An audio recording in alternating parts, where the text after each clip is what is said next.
What's up, everybody? We had almost 30 people in here at once, man. I'm blown away by how fast this little thing is growing we got going on. It's uh it's definitely, hey, so I kind of wanted to share real quick while this song plays out here. I call it on the hill because, when we're at the races, we're all gathering together, right? At the hill. So that's what this is. We come here and we gather, we talk, we sit around the shop. I mean, most of the guys I talk to are in the shop. So um, I really appreciate you guys coming out and hanging out, and sometimes we go for like an hour. I'm not gonna lie, I haven't been to bed since the last show. So if I look super tired and I'm drinking coffee, that's why. But a lot of stuff to do, even though a lot of us are shut down right now. Um, you know, those guys that are and gals that are out of work right now, we're right there with you. But we're gonna get through it together. And this little show right here is gonna keep us coming together. So keep us all fresh and ready to go. Because I tell you what, when everything opens up, boy, we're gonna do some racing. We're gonna do some racing. I am excited about that. I'm definitely excited about that. So hey, listen, we got a super jam-packed show today. We got a little video to watch. We got some pictures to go over. Speaking of pictures, man, I want to showcase this. I switched up the main Maniac picture. I am. There is going to be something's going to happen here. I promise. But for right now, I wanted to show off. I love this picture because Brandon's running the boggers in the back, uh, and I love that staggered look. I love a muddy hill, and you got to run them dig tires on the back. I love that. But I love that shot. Got my logo up there. This is all D-Pass photography, man. Dylan Patton. I'm hoping he's watching. I'm not keeping up with the chat at all, but Davis Racing, man. And it's even not this one. I got a bigger one that's signed, but I like this one. It's a little bit smaller, but he's running the boggers. So that was a gift to me from Dylan. So I really appreciate that. But listen, let's get on to the show here. You probably saw our little uh, post that we did yesterday, last night. We even gave it away on the Bouncer Life episode. But today, with me on the hill is none other than Shane Christisen. What is up, man? Did I pronounce your name right? Do I get it Yeah, right? it's Chris. Okay, all right. Because there's an I Chris. in there, right? Yeah. Okay. Yeah. Good deal. So what's up, man? How are you guys?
Give us a, give us the rundown.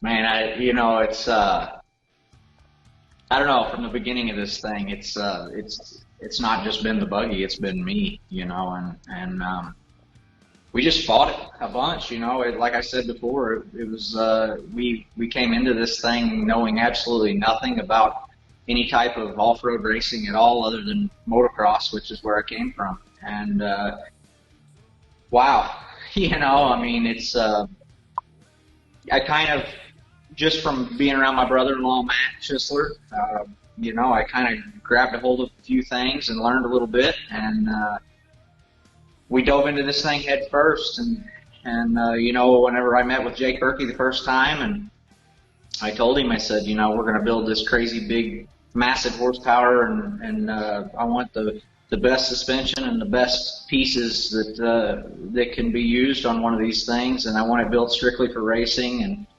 And man, we felt like we put together a masterpiece, and it just, for lack of a better term, it thumped me on the head basically all season last year. I mean, the big struggle was me being comfortable, right off the get-go, and just learning the big power and learning how the buggy was going to react. And I felt like I needed things to react faster than what they were reacting in the cockpit, as far as braking and steering, and some of it was just because I wasn't comfortable, and it's like I would think it, and by the time I thought it was too late, and things just weren't happening fast enough, and you can see it in the videos. I mean, I look like some of the videos are embarrassing. Really, I go back and look at them, and I'm like, oh my gosh, it looks like I've never been in anything with a steering wheel before. So, it's kind of, everybody talks about horsepower, and that's the big, 1,600 horsepower gold rush, and, yada, yada. But, it really is crazy. I mean, regardless of what the numbers are, the pro-charged big block, on alcohol is just, there is a different kind of violence to it. And, it was a lot to rein in. And, one of the big struggles we had was wheels and tires. I mean, we fought it and fought it and fought it. Yep. That's going to be one of the biggest things that I was going to say was wheels, wheels and tires. That was a big deal for us. And we just were destroying them right out of the gate, and couldn't keep them under it. And driveline, for the most part, we held up pretty well. I smoked a converter. I don't know, mid-season when we went to the big tires. The small converter did not like it. So we got hooked back up with Ed down at PTC. Him and Kenny got together, and they built me a converter we can't tear up. And, these Dana 80s have held up good, and we had some drive shaft failures. We tore up some 1480 stuff, and, Berkey dropped back and built something bigger, and so far so good. Once the guys at USD, Ryan and Chris, once they got together and got this 40 to me, we changed the cockpit a whole bunch in the off season, made a little bit of changes to the motor, and wow, what a difference it was coming out in 2020 right off the bat. We talked about the change in the cockpit, the major change in the cockpit in Texas. Let's tell the viewers about that, what we talked about. What's the biggest change? Yeah, so I struggled last year. I was going blind going into the first corner. Almost every time we would take off from the start line, I would get to the first corner, and I would think to myself, I don't remember taking off. Like, how did I get here? And in any type of racing, really anything you're doing and trying to be successful, closing your eyes is a bad thing. And I thought to myself, there's no way I'm closing my eyes. I've been a competitor my entire life, and I do really well with nerves and under pressure, and I know I'm not closing my eyes. So I just kind of fought through it, and I realized at the end of the season that what was going on in the full containment seat is the vibration that my engine produces when I take off was basically vibrating my head so violently that I was losing my vision. And I actually found that I figured that out in my yard. I basically, before I tore the buggy down, I got in, strapped in, put everything on, took off across the yard, and I'm like, wait a minute, there's definitely something going on here. So I yanked the helmet off, threw the helmet out in the yard, took off again, and it didn't do it. And so at that point, I started taking the seat apart. And I took the helmet containment pieces off, and literally it was like being in a new buggy. So, you know, there was a few other things. I made a seat change. I went to a PRP seat. The angle of the seat, some of you have seen the inside of the cockpit, some of you haven't. When Berkey designed the chassis, it was designed to basically accommodate any size engine that it needed to, but it was primarily designed around the LS platform. So when we put that big block in there, especially with the Pro Charger hanging off the front, the engine had to be moved back into the cockpit of the buggy a little bit. So what we had to do was shift my pedals, my throttle and my brake pedal. We had to shift them over to the outside of the buggy. So literally all of last season I was sitting in my seat, which was square in the cockpit, and I was having to kick my legs over to the side. So, which really, and in all honesty, there wasn't much option the way that the full containment ISP seat was made. It was kind of how it had to be. So when I went to the PRP, I basically played with it for about a week, and I would tack it in place, and I would move it, block it up, and if anybody ever looks at my seat really close, it's actually tilted one way and it's twisted a little bit. But that's how I got comfortable. And I moved my steering column down just a little bit. I changed the orbital, went to a little bit faster steering orbital, and yeah, man, it's talk about totally different. My legs don't get beat up anymore. My helmet doesn't rattle around in the cockpit. I'm comfortable, and when I get in the buggy, I feel secure. I feel safe, and you know, it was kind of funny. I told my wife when I first put it in there, I came home from Adam. I was at Adam Coots's doing a lot of this in his shop over the winter, and I came home and I told her, I said, it's crazy. You can sit in a vehicle without it running, without it moving, and it feels fast. And I think it's like you once you feel like you're kind of like you're nestled in, you're a part of it. Things are more natural feeling. So I was really excited to get out and get going in 2020. And yeah, it was so awesome. First time in the buggy was at Texas, and I made a little bit of a mistake at the top of the second hill and cost me a podium spot at the first Southern Rock Racing race of the season. But I really, man, I couldn't be happier. We're still making little bitty changes, but you know, Berkey's got the suspension completely dialed. And the tires are, oh my God, this 40-inch USD is so it's everything that 46 has, but not the rotational force, and you're allowed to still have that wheel speed. And is that what you're? Yes. Yeah. So the big thing that we had with the 46, it's a great tire, and at lower speeds, big rocks, I don't think you can beat it. But, you know, with the big, wide footprint, a lot of weight, there's more weight there. That's the big thing, is unsprung weight. And I never really understood unsprung weight and how your suspension works until I fought this thing all last season. And we just couldn't get the bounce out of it. And every time I would hit something, I would feel like the suspension was just violently throwing the front of the buggy up, and then we would go back and watch video, and the suspension's playing it. It's like it wasn't doing anything. It was soaking everything up. And as I watched a little more, it was in the tire, and it's basically we were pushing the big tire. I think we were trying to go too fast, too hard with that tire. When we would back off a little bit, the tire worked a whole lot better. So, you know, I think there was a number of things that tire, where I was fighting that tire. I think it was great in some areas, and in some areas I fought it. You know, the weight of the face of that tire, you know, that tire is 46 inches tall and is 17 inches wide. So there's a ton of weight. And whenever we would get up in wheel speed, a lot of people have seen the videos, I would throw that tire up over 50 inches and it would be about 9 inches wide. And at that point you're riding on a little bitty narrow spot and no traction, and it was just we were fighting a lot of things. Going to this 40, we don't sling them out like that. There's not near as much weight in the face of the tire.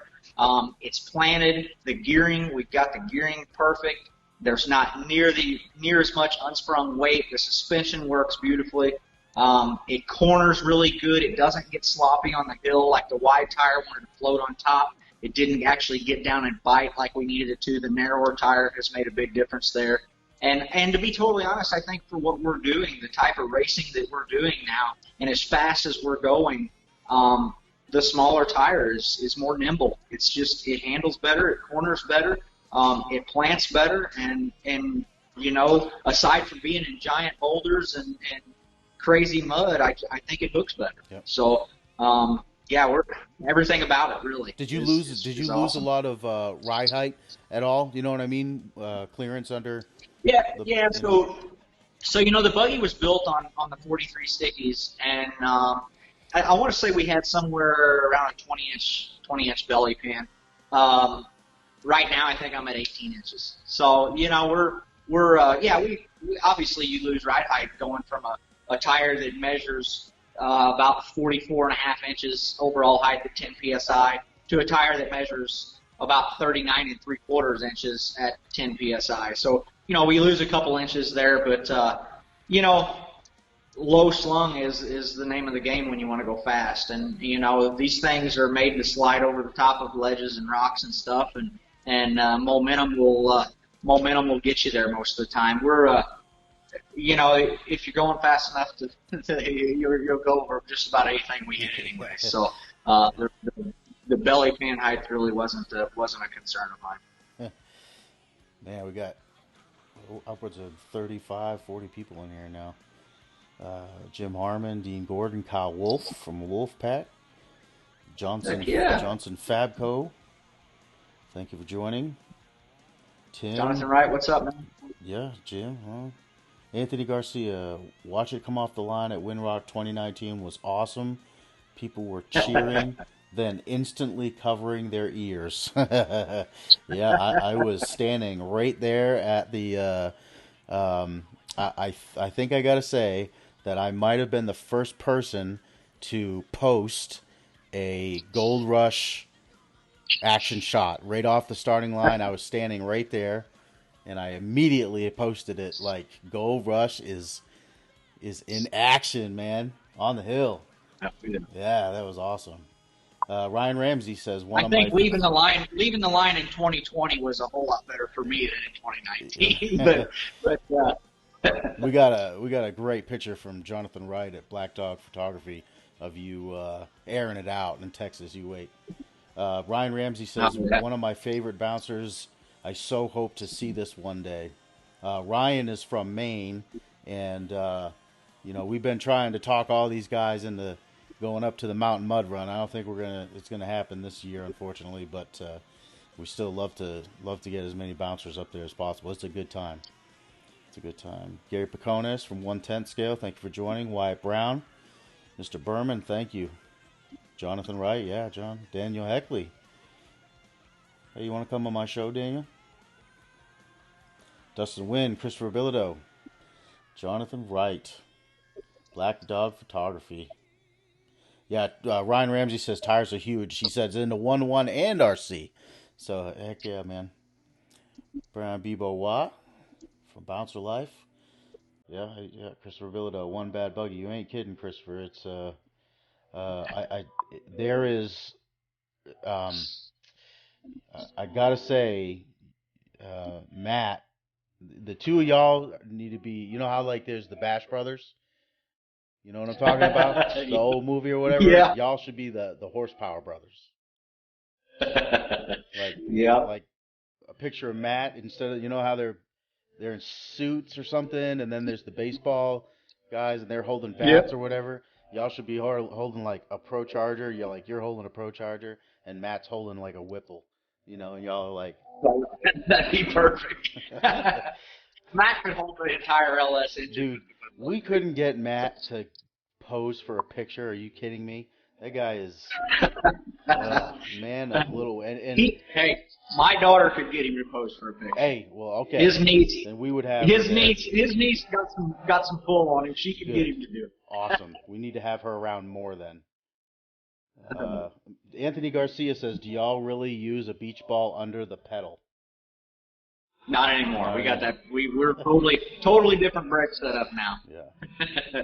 Curtis Hazard. That was something else all season. Yeah. Curtis Hazard says, I'm so glad I got to hear that beast in person and meet you, Shane." Christian says, "Yeah, Curtis flew in from New Hampshire um, for finals."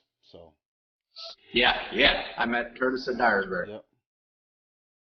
Did you not hear? I don't know what that is. Matthew Pedersen. Let's see. What's up? Let's see. Brian Bebo Watt. What's up, y'all? Hey, Shane, could you spare any of that golden horsepower for my buggy? You have plenty. Yeah, we were talking about the Bouncer Life buggy last night, and so he's Brian. I love seeing Brian at the races, man. He hit a couple of trees at Windrock. I don't know if you. we talk, he hit about every tree going up the hill, but we're still cheering him on, man. Hey, I had that problem a couple times last year. Yeah. I was like magnetic. So speaking of that, we're gonna watch some footage from 2019. Kind of set the year up for us. Let's go the whole year. Where were y'all at New Year's with Gold Rush at Busted Knuckle? It was not ready. Oh, we were we were scrambling. And it is just a lot, I mean, Jake and his guys they were thrashing to get it ready, and with me being, I don't know what, 6 hours or so from Jake, it was tough to get parts back and forth and get down there and get fitted for the cockpit, and then try to get everything done. And I wanted to debut the buggy as professionally as possible, but there was no way to get it powdered and do everything and be able to come in and race the point series like we wanted to do. And I think I'm actually glad it worked out the way it was. January was looking like there's no way we're going to make Texas, and sure enough, we did not make Texas. But you just made a lot Texas. Of but you made Texas. I made Okay, Texas. well, okay, yes. so we get to Texas, early February. That was my first RC race, your first bouncer race, and you raced in Attitude. Yes, I did. Yep. That was literally that morning, and this is the absolute truth. That morning, when we backed Attitude out of the trailer, and I climbed in it to drive it to the bottom of the hill, that was the first time that I had ever driven a rock bouncer. Yes, that's awesome. That's how I So want to start. it was, That's how I want to start. I want to start the Shane Christisen way. Hell yeah. it was. I don't know. I'm not intimidated by much, but I got to the bottom of that hill and I looked up and I just asked Matt. I'm like, tell me how this hill ranks. What do I do? What is it? Is there much to worry about? Do I just point and shoot, or what do I do? And he's like, just hold it wide open. And I'm like, well, I can do that. So that's what I tried to do, and made a few little mistakes, and I was nervous, and but we made both hills and actually finished pretty decent for the day, and I was pretty jacked up. So it was the beginning of a long, hard-fought season. That's for sure. Well, so I mean that seat must have been huge for you. I'm assuming. Yeah, I actually got with the week before that race. I got with a local guy here that does like upholstery. He does he'll recover seats and does different stuff. And he got me some really some dense foam, and we actually cut some 2-inch thick foam wraps to go around my body to suck me into that full containment seat. Cool. And actually, it was actually worked pretty good. It was pretty comfortable. Yeah, see, that's and I was pretty man. tight. That's innovation. I'm all about that. That's awesome. That's making it work. Mike O'Day, thank you for joining. Yeah, Brian Bebo Watts says that's awesome. I think he's talking about you back in the bouncer out. So what's the difference between attitude and Gold Rush? Huge difference, I'm assuming. Oh man, I raced Attitude at the first Outlaw race this year, and I had I was what did I have? What something I was waiting on parts, and I don't remember now. I was waiting on some parts, I think, for Gold Rush. Didn't show up, so I had to race Attitude at Hawk Pride, I guess it was, and it was crazy. Last year at Texas, getting an Attitude and racing it, I thought, holy cow, this thing is crazy. It makes so much power, and then, you just I kind of forgot all of that as the season went. I got in Gold Rush, and it was a big learning curve, and I kind of forgot how Attitude ran. Well, I get an Attitude at Hawk Pride and take off up the hill, and I'm in second gear, and I'm wide open, and it's like, come on, go, go, go, So, And Attitude is there's a a big 1,000 difference. horsepower buggy. Attitude is a 1,000 horsepower buggy. You're Yeah, telling me yeah. that you were like, come on, little It doggy, just like wouldn't let's go. go. I think I can. I think I Yeah, can. I think I can. You know what I mean? Like, yeah. and that's a 1,000 horsepower bug, man. Come on, come on. That I'll tell you what, it is night and day, and Schissel will tell you the same thing. I've said this forever. There is a giant difference when you break that 1,000 horsepower and you get up into 12 and 14 and then up into 15 plus 100 horsepower. Especially when you make the torque numbers that blown alcohol big block makes. There is just no comparison. I mean, there's such a big change. There's not a huge difference in 400 horsepower to 600 horsepower. I mean, there is, but it's not as noticeable. When you get up over 1,000, you start doing 1,200, 1,400, 1,600 horsepower. It is insane. can, It is insane the amount of difference. let's. I hate to keep jumping around, but let's talk about the motor for Yeah. a second. Who built the motor? Do you want to give us any specs, or can you give us kind of like a Oh synopsis of the? Yeah. yeah. So we're actually, the virus things kind of threw a wrench in some of my plans. I actually, going into this season, we're planning on starting to collect pieces to build a new motor for Gold Rush. So there's a few things that we want to change. I know that sounds crazy because it seems like it really runs good, and it does. But this engine was actually built for a drag car that's actually sitting right over here in the corner of my shop. It is a 565 cubic inch Chevrolet Big Block. It's a bow tie GM block. It's obviously it's 565 cubic inches, 4.25 stroke motor. It's got big set of AFR aluminum heads that have all the goodies and been worked. Got a F2 Pro charger, reverse rotation F2 Pro charger. We run a 16 fuel injector setup. Takes a lot of alcohol to make the power that we're making. So we run 16 220 pound per hour injectors. Everything is distributed by fast fuel injection. We run an XFI 2.0 computer, and it's really nothing crazy exotic, but it's capable of some really big power. It's just big. The engine was actually originally built. Yeah, it was originally built for turbos. So it was this engine it'll do 2,000 to 2,200 horsepower. Set up the right way. I don't think that it would live doing what we're doing at that kind of numbers. I think we're about maxed out as far as being in the safe range. People don't realize, there's a big difference in going down a drag strip for 4.5 seconds, wide open throttle, and then closing the blades and hitting the kill switch and pulling the chutes and it being over. We're on and off, banging on the throttle, and it's a big deal, especially a boosted engine.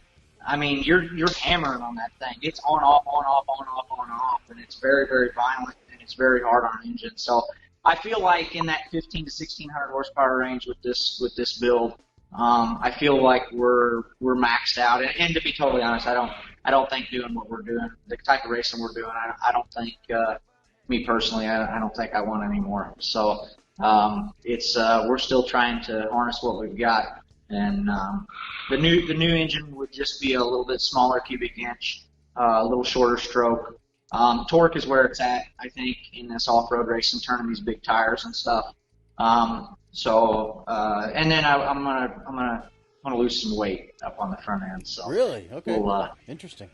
yeah, Yeah. yeah, we'll have to wait and see how that pans out. Okay. I So like the sound of that. Hey, man, listen, I'm smiling over here like an idiot because we're up over 50 people right now and watching. That's a record for me. So thank you very much. yeah, cool. Thank you for that.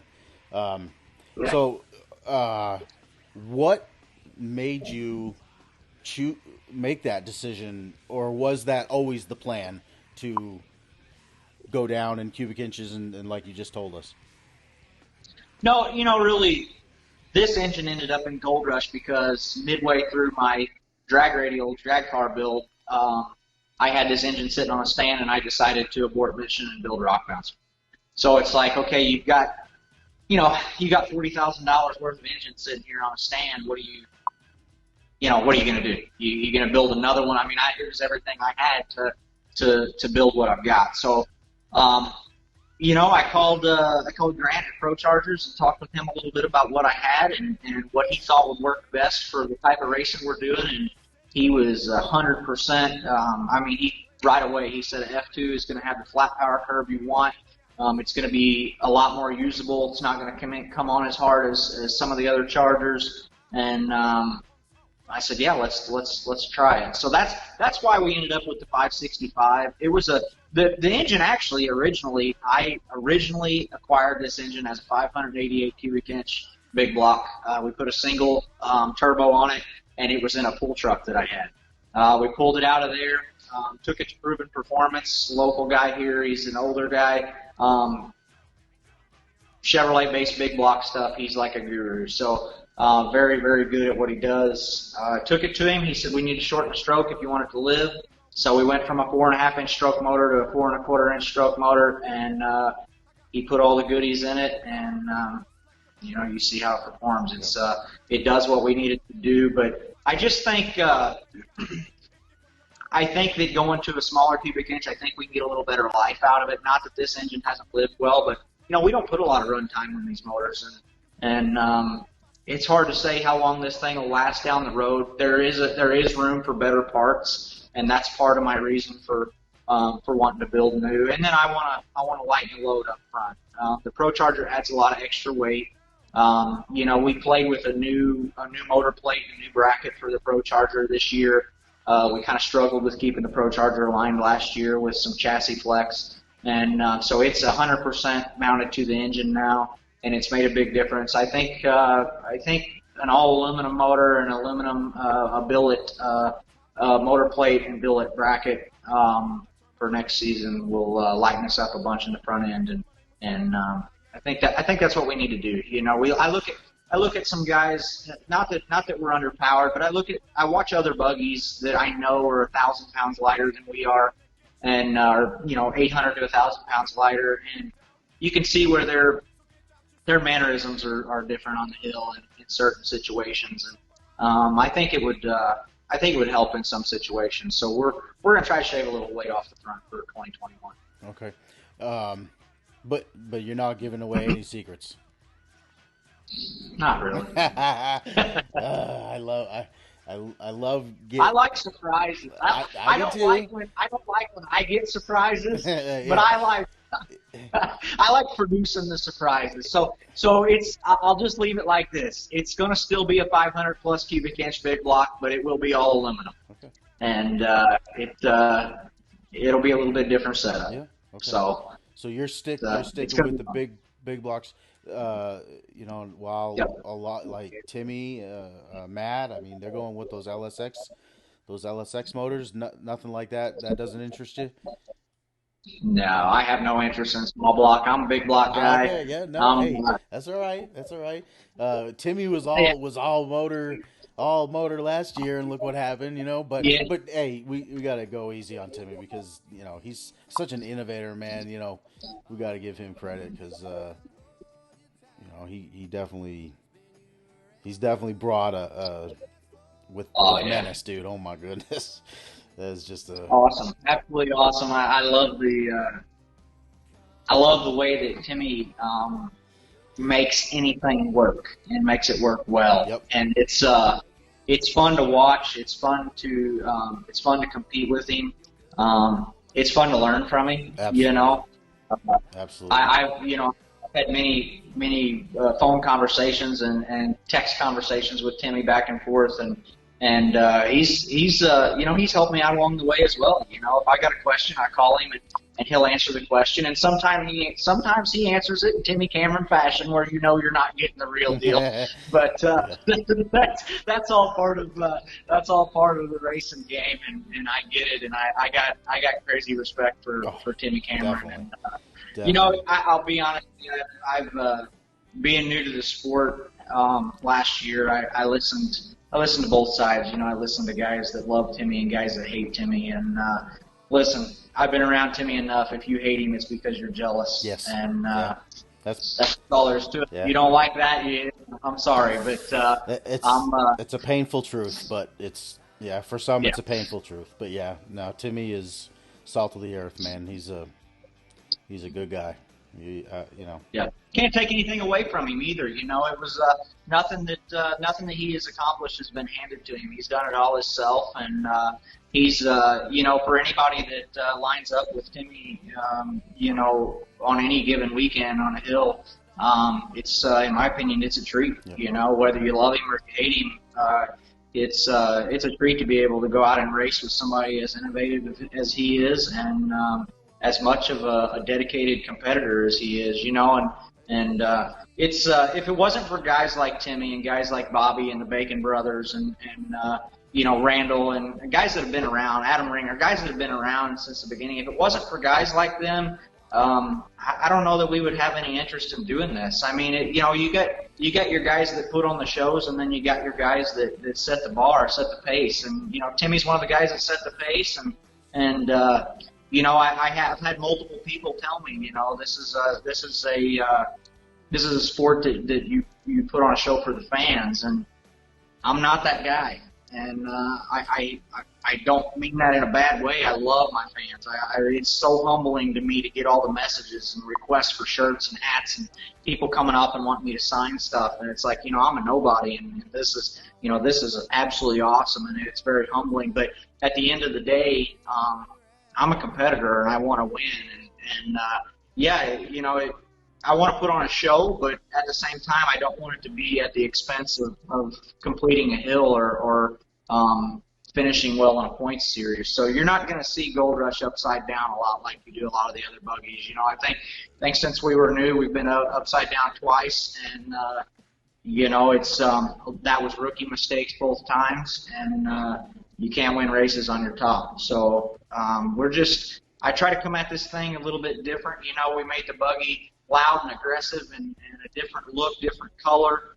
Try to keep things exciting so that we can get the fans' attention and get the fans excited and keep them involved with Gold Rush. But as far as going up and just completely trashing it on a hill to put on a show for the fans, I'm kind of with Timmy when it comes to that. It's you kind of hang it out there on that ragged edge, but you got to keep yourself reeled in and try to keep your equipment in one piece and finish the race. So that's kind of how I approach this deal, and it's there's kind of two different types of racers, and then you got guys like Schisler who kind of do both. So Yeah. he likes to trash one and he likes to go fast. Well, so and I tell you what, Gold Rush, everybody is a character, kind of. You know what I mean? Like everybody, yeah. it's not like NASCAR where every car pretty much looks the same. They're all the same. You know what I mean? It's more like monster trucks where everybody has a theme, everybody has a team, everybody has you know what I mean? But Gold Rush, man, you trying to win races is exciting. Gold Rush is exciting. You know what I mean? So don't worry about that, man. You keep doing you, because there is a reason why people are asking for your autograph and stuff like that, and it's because Gold Rush is that I have watched that episode of the Gold Rush episode on Busted Knuckle. Yeah. How many times have I driven back and forth across the country? You know what I mean? So I try to Yeah. put something on that I try to put something on that's long, and those fit the bill perfectly. Right. So you know, I've watched it myself quite a bit. yeah, It's yeah. it's pretty wild how far we've came. And that's kind of what I want to do with this show. Without even trying, we go hour and a half. So, the guys that are hanging out in the shop or driving or whatever, that's what this is for too. So, Trip Pullen's in the Yeah. house, Mr. Trip Pullen. Thank you for joining. Yeah, Brian Bebo No Y doubt. says, "Great words, Shane." So, yeah, we definitely love us some Gold Rush. So, speaking of that, why don't we watch a little video here?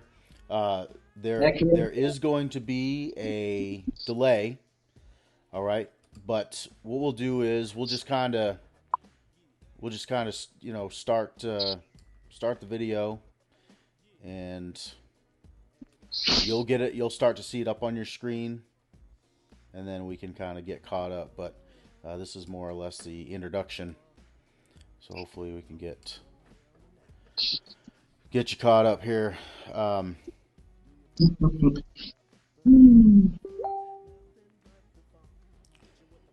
Trip Pullen, you're doing a great job, buddy. Amen, Trip. A rookie last year with the struggles he had. I mean, you know, he definitely should have had the Iron Man award or something with as much as he had to go through. I agree. Tom Boyles, thank you for joining. Man, I can't believe we reached 50. I'm stoked about that. I really, that humbles me. Wyatt Wilson, I'm glad you didn't quit on me, Shane. Uh, Too much invested, Wyatt. Nobody'd give me what I have to get out. Yeah, Uh, that's awesome. Curtis Hazard, if anyone in here hasn't listened to Shane Christisen, your interview with Jesse Williams on Racing on the Rocks, do it. It's damn good. Amen. So there's the video that you're about to see is actually me. I was helping film for High Octane Films, and those zoomies blasted me. Mud was shooting out the tires, and it was hitting the exhaust and blowing mud in my face. It was awesome. I should have. what a rookie. Yeah, I was a rookie, man. Shoot, that was only my second race. I had probably gotten zero sleep the night before, and I literally had zero sleep. I bet. That's no No, lie. yeah, I was. We had this is crazy, but we had the oil pan and the oil pump and everything pulled apart on this buggy at midnight the night before this race in Coleman, Alabama, in Jake Berkey's shop. We got it put together. I went to bed. I slept 2 hours. I woke up, got in the truck, drove to Windrock, got in this buggy, and this was my first race ever in it. On the top of Hill 1, I got to the top of Hill 1, had zero oil pressure, got pulled back to the trailer, figured out that we were pushing the distributor up out of the top of the engine, and it was lifting off of the shaft to drive the oil pump. So we fixed that for Hill 2 and came out and broke a wheel in half at the bottom of Hill 2 and still finished the hill. So it was a crazy first race. This was a heartbreak here, man. This was we felt pretty good that day, really. I felt like when we showed up there, I felt like these were good hills for the buggy. And lost fuel pump relay at the top of this hill. I was making some really good time. And then I ended up winning the second hill of this race at Wildcat. So the first hill that I ever won was at Wildcat. So It's a good. I was pretty I was ready to be there this year, and here all this coronavirus Oh, stuff I messed know. us up. It's brutal. I Cool. like the course stuff. I'm a man. I want to race. the 12 seconds straight up a hill Yep. thing. I'm glad. I'm glad we're starting to get away from that. Cool. I like the course stuff. I like the jumps. I like the rocks. I like the turns. And it's yeah, it's fun. That Yeah, that's it's what pretty good.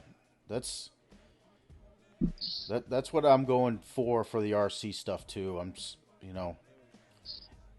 Yeah, one good hill, one like real good hill, but something in between. We made a little jump. You saw we made a little jump at Wind Rock, and yeah. the hills at Texas were awesome. They were longer hills, so there was multiple obstacles. So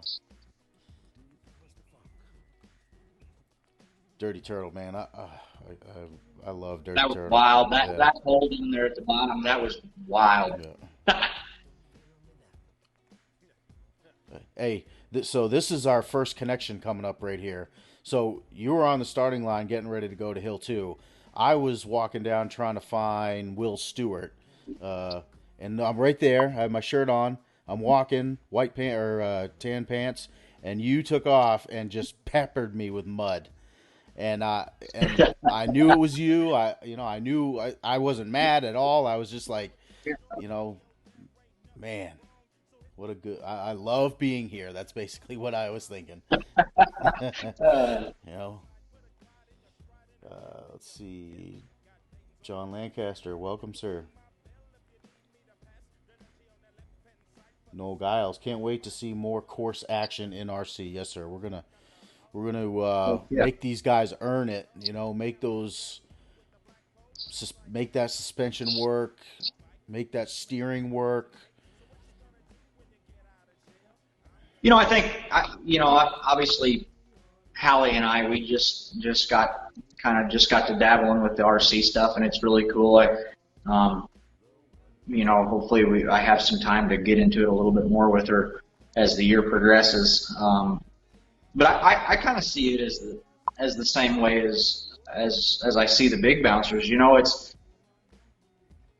And I know the RC thing is newer as far as the RC rock bouncers and having races and stuff, but you know, the technology, both in the big bouncers and RC bouncers, is so great that you either have to make a hill that is impossible and so hard on parts and pieces that only a few guys are going to make it, or maybe nobody's going to make it and everybody's going to go home in a shoebox, or you're going to have a boring race. You're going to have a straight up. Everybody's going to drive up the hill, so I think the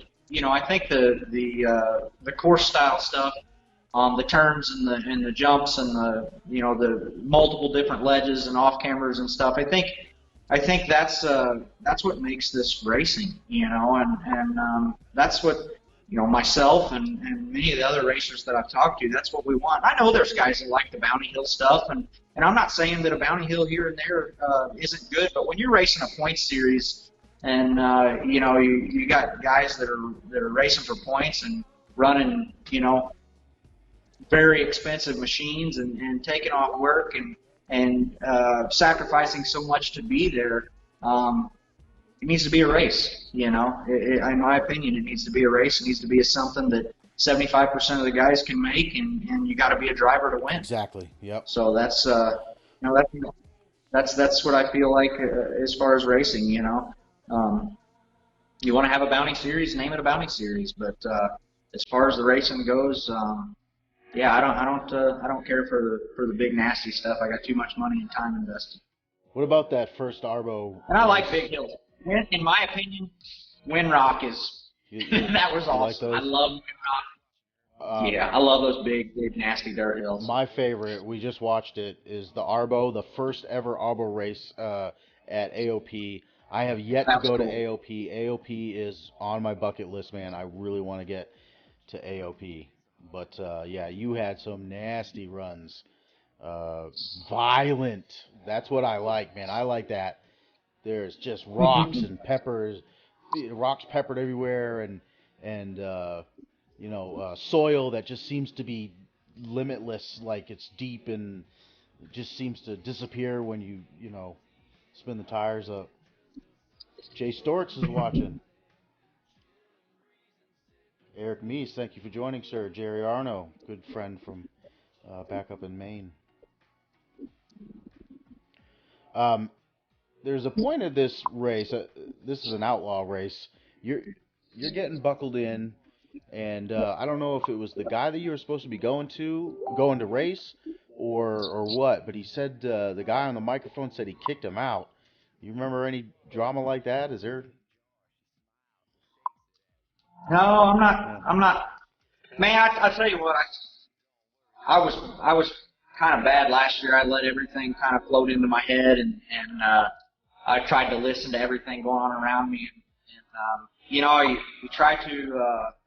I don't know. When it's race day, I think I'm better off if I try to kind of not really keep to myself, because part of the enjoyment of the day is spending time with the other racers and stuff on the hill and discuss the hills and you know, catch up with everybody. But you know, to be a competitor, you kind of block a lot of that stuff out, and you kind of try to leave the drama alone. And I let myself get caught up in a little bit of that last year. I really regretted it. And this year we're strictly business. Yep. So that's I feel like that's how I need to be. I need to be focused all the time. I've spent too much time and too much money to approach it any other way, and you know, now I've got some really valuable sponsors, and you know, they deserve that from me as well. Absolutely. So And that's where it's gotten to, man. I mean, if you want to be competitive, that's where you have to be. Your mind has to be in the game. yeah. You can't be thinking about drama Yep. and stuff like that. And it's yeah, no drama. You can really easily um, you can really easily get caught up in a mess and forget why you're there. So Yeah. it's you know, I love that this is a sport that I can take my daughter, my son, and my wife, and Amen, brother. know that they're going to be respected, and you know, I want it to stay that way, and you know, I hope we can do this for a very, very long time, and I hope this sport continues to grow. I mean, I think it's, you know, I think it's got the wow factor to draw in big crowds and big people. We just have to get on that big stage. You know, we have to, and we got to keep bringing the professionalism in. Yep. You know, Amen. this isn't, you know, and I don't mean any disrespect at all when I say this, but I've mentioned this type of racing to many people, and they're like, "Oh, it ain't nothing but a bunch of redneck hillbilly," what, you know, and it's like, you know what? Couldn't be further from the truth, man. You need to come see one, you know, Yeah. and it's, you know, we are rednecks, so we are hillbillies, you know. I mean, that's what makes it great, you know. We all like to go spend our weekends out in the hills and mountains with our friends, and you know, our kids like to get dirty, and We like to get dirty. we like to get, so yeah, it's but it's you know, I think people I don't think people really understand how big it really is, and how great the people are that are putting it on and that are a part of it, and I hope that myself and Gold Rush, I hope that we can you know, we can help in bringing new fans. That's been my big push with Gold Rush since the beginning, is, you know, try to grab some attention from those guys in the drag racing world that pay no attention to anything but drag racing, and try to get the attention from guys that follow dirt track and World Outlaw sprint car stuff, and, you know, get some attention from other places. You know, monster truck guys, they love this kind of stuff, you know, and what's crazy is the fans don't know about it. And, you know, so building a buggy like Gold Rush, yeah, part of it was for attention. You know, I said in the beginning, I said, if I absolutely suck, if I cannot drive this thing at all, the buggy's still going to get love, you know. So, Heck yeah,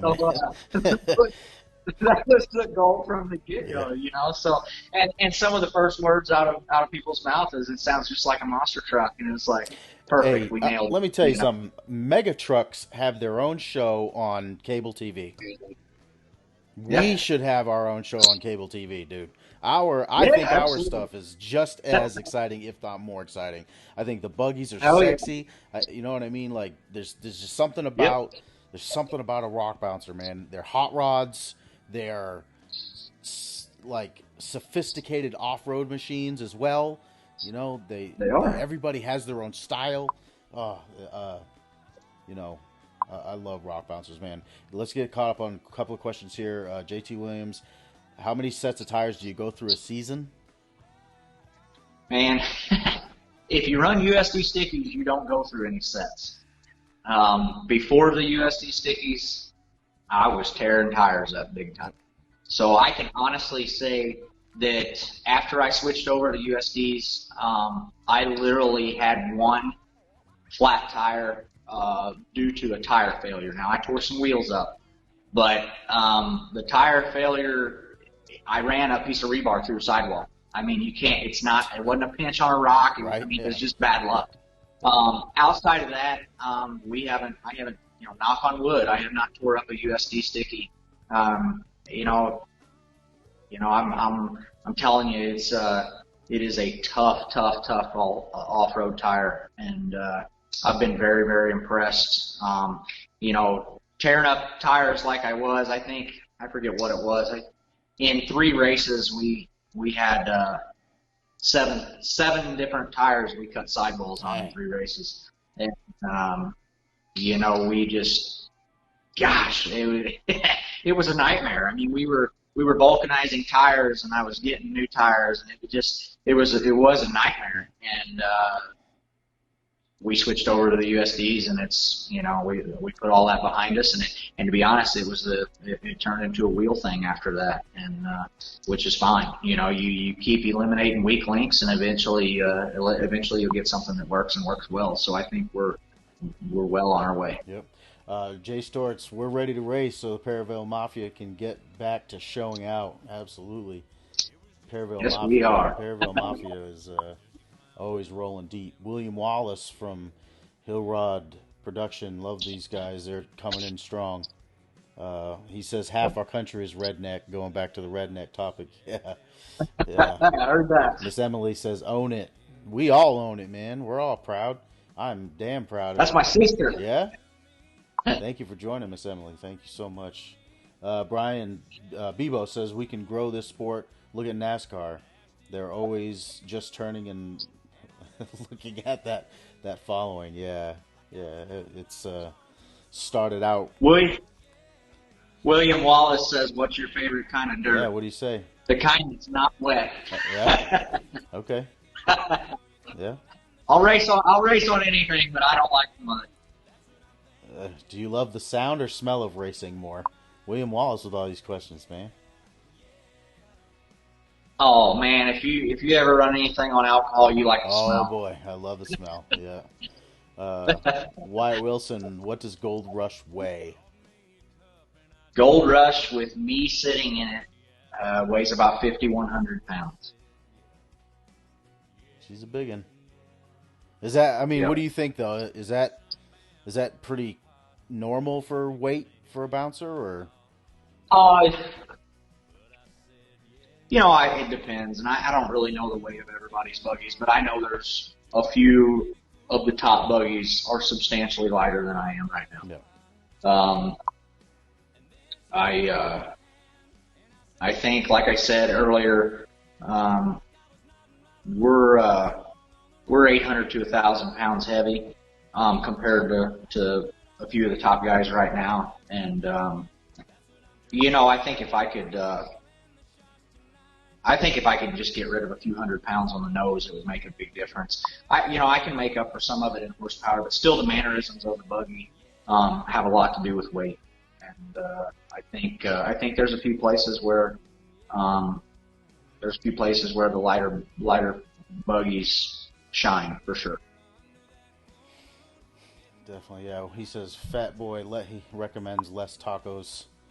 Eric Me says nothing like alcohol smell on race day. I absolutely agree. I think I've posted. I love the smell of dirt and race fuel in the morning about every time I've gone to a race, it's like, oh Right. well, Nick's at another race because he's posting the same damn post again. Right. uh, I tell you what, that alcohol is all fine and good until you get in that race trailer with it. oh boy, It's yeah, it's rough loading and yeah, unloading. You got to about have a gap. yeah. So let's see here. I got some pictures for us and all kinds of stuff. Let's see here. Make sure that I have the right one.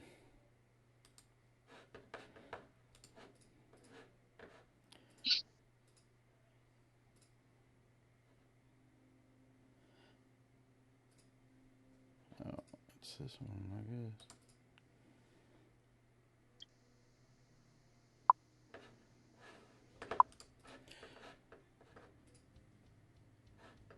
Trying to let's see if we play this one. So I'm gonna fast forward this a little bit. Kind of get back to where we were. We were at when we kind of paused there. We were at Hawk Pride. Uh, that's probably one of my favorite hills for the year. Hill 1. When y'all went up Hill 1, man, that was crazy. That was an awesome hill. Hill 2 was like what you were talking about, where not all the guys made it. Not a lot of the guys made it. And I really, even that hill, I was really surprised more guys didn't make that hill. That's a pretty nasty hill, but I don't know. Looking back at it, I was really surprised. We approached it all wrong. I'd like to do that same hill again. Let's see. Bebo says, you can't hear mine, come to the line. Eric says, my favorite alarm clock is a big block firing up in the morning of race day. Yeah. William Wallace asked if I'll build a kid buggy. Actually, I've been doing a little bit of scratching around. Yeah, my kids are crazy about buggies and razors and all kinds of stuff. So I think I am gonna build some type of a buggy for Hallie and Hale. It'll be a 2-seater rig so that Hale can ride with Hallie. I don't know that there will be any racing in the near future, but we'll see. Wyatt Wilson says, how does a run in Gold Rush compare to a drag run? There's really no comparison. I mean, drag cars are so sophisticated now with traction control and so many things. You really let go of a button and point it straight, and you really don't. You don't do a whole lot unless something starts to go wrong, and you get to the end. It's a few seconds. You get to the end, you shut it down, and you pull a chute. As far as the buggy goes, every hill is different, and there's always a surprise somewhere between the start line and the finish line. So it's a lot different. It's a lot different. There's a lot more driving involved in being in a rock bouncer. I mean, there's a lot of danger in running a crazy fast drag radial car. These guys are running up over 200 miles an hour now, and you definitely got to have your stuff together. But it's there's a lot of differences. It's in my opinion, it's hard to get the same type of adrenaline rush in 4 seconds as what you can get in a 40-second run in a rock bouncer on a hill that you can't even walk up. So I'm gonna stick with the rock bouncer. So he's asking if it's the rush of. Oh yeah. Yeah, I mean it is. It's there's a lot of adrenaline. I tell you what, it's crazy adrenaline. Um, and me still being pretty new, I still got a little bit of jitters, and it's it's pretty wild that I'm exhausted the next day. Yeah. It's like you that jacked up all day on two hills, and you not just you walk the hills too. You know that in itself, walking the hills a few times whip you pretty good on a few of these races. But the just the adrenaline is it's crazy. It's high all day long, and you're excited, you're ready to go, and the hills are wild, and man, it's um, I've never had a drug problem, but I can guarantee you that there can't be much there can't be much better than this. Oh heck no. Let's Curtis Hazard taking off for the night. Thank you so much. He says thank you to Shane for answering questions. Definitely look forward to seeing you out on the hill again. That's for damn sure. We're looking forward to it, Curtis. Let's see, Brian Buell. At least Bebo says at least there's no trees on the drag strip. That is very true.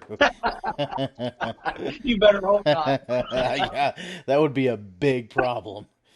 Uh, Uh, Shane, I'm sure Caleb would allow the kids to take the Can-Am anytime. oh yeah, yeah.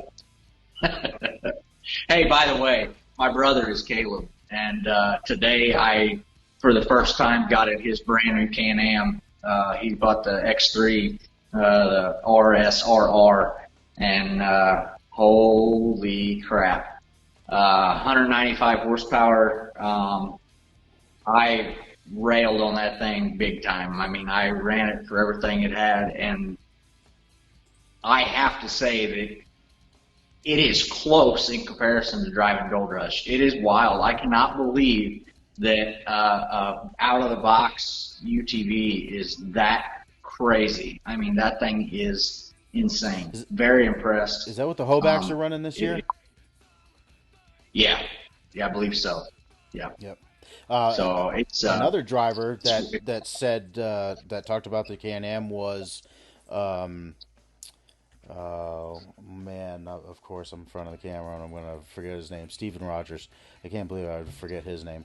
They got to do like the Can-Am thing out to King of the Hammers, so they got to go out take him out to the desert, right? And Steven said that the guy that was their guide was like, you know, we're going to beat on these things. And they were hitting 60, 70 miles an hour in a a test rig, blasting across the desert. So, yeah, they are fast. And he was definitely sold. I don't know if you were at the race at Texas, but on the second hill, I believe, did you see that? I did. I could not believe he got out, pushed that across the starting line, or the finish line, yeah. broke the beam, and then took his helmet off, threw his stuff down, and he was like, we're getting a Can-Am. So I know that he's working on a new buggy, but I don't know if it's going to be a Can-Am or not. I know he's running his sister's buggy for right now. So, but. Let's see. Yeah, William Wallace says they're fast. Absolutely. Tripp said can. It really blew my mind. I didn't expect it. I really did not expect it to be as crazy as it. And I think one of the reasons it felt so fast is it was so smooth. Yeah. It was just floated. I was running 80 miles an hour in a field that was not smooth, and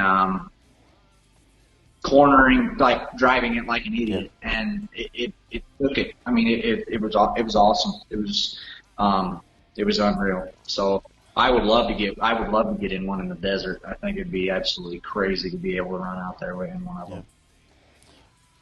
Speaking of Hobacks, Justin Hoback joining us from Hoback Racing, running a new Can-Am this year, and running all kinds of RC bouncers.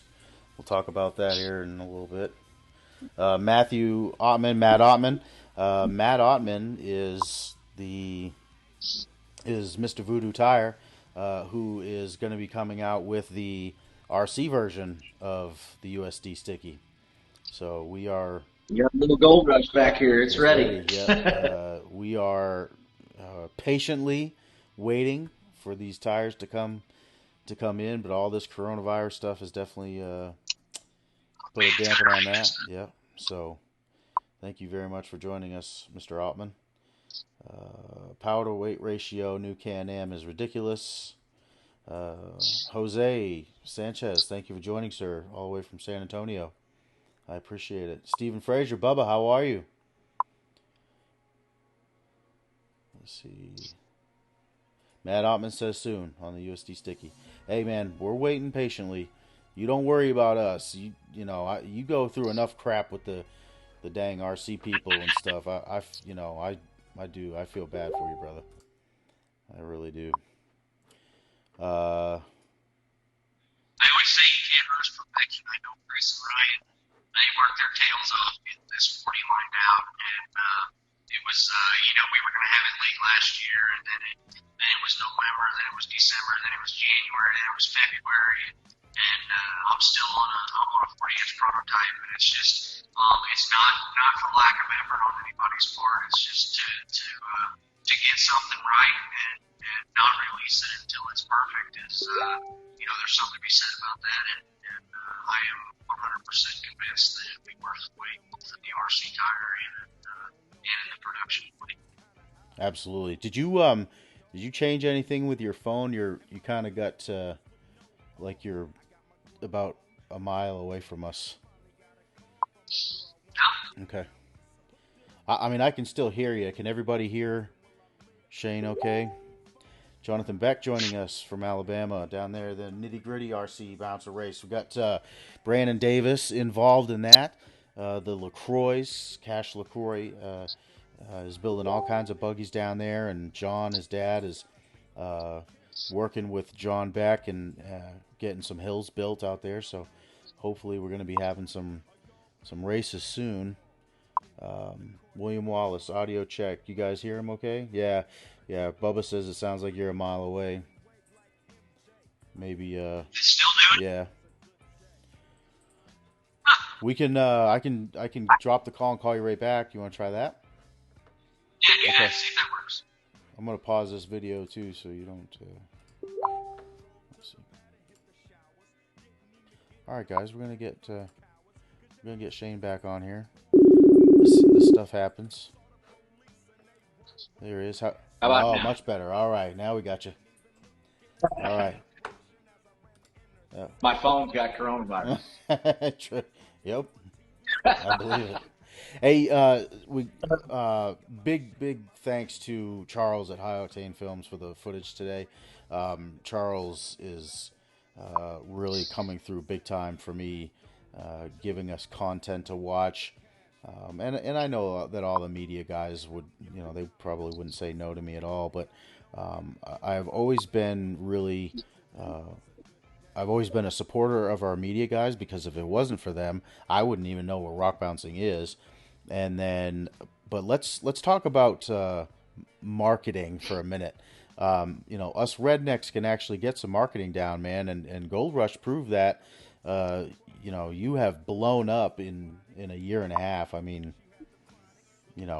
straight up, I had 50 people. That's almost double what my normal, numbers are. And it's because of Gold Rush. You know what I mean? So talk about that for a minute, man. Have you promoted race teams before? Do you know anything about marketing and junk like that? Well, just to give you a little background on myself, my family has been in small business my entire life, and it's I say I've owned a couple businesses myself. My father has owned multiple businesses, and you kind of learn over the years what works and what doesn't work, and I think the big thing is presentation. Just trying to stay as professional as possible.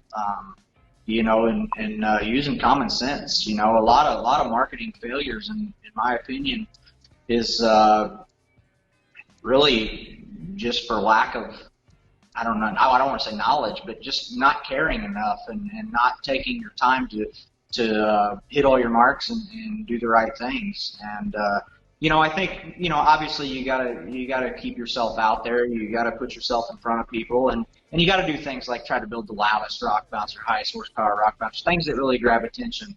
And that was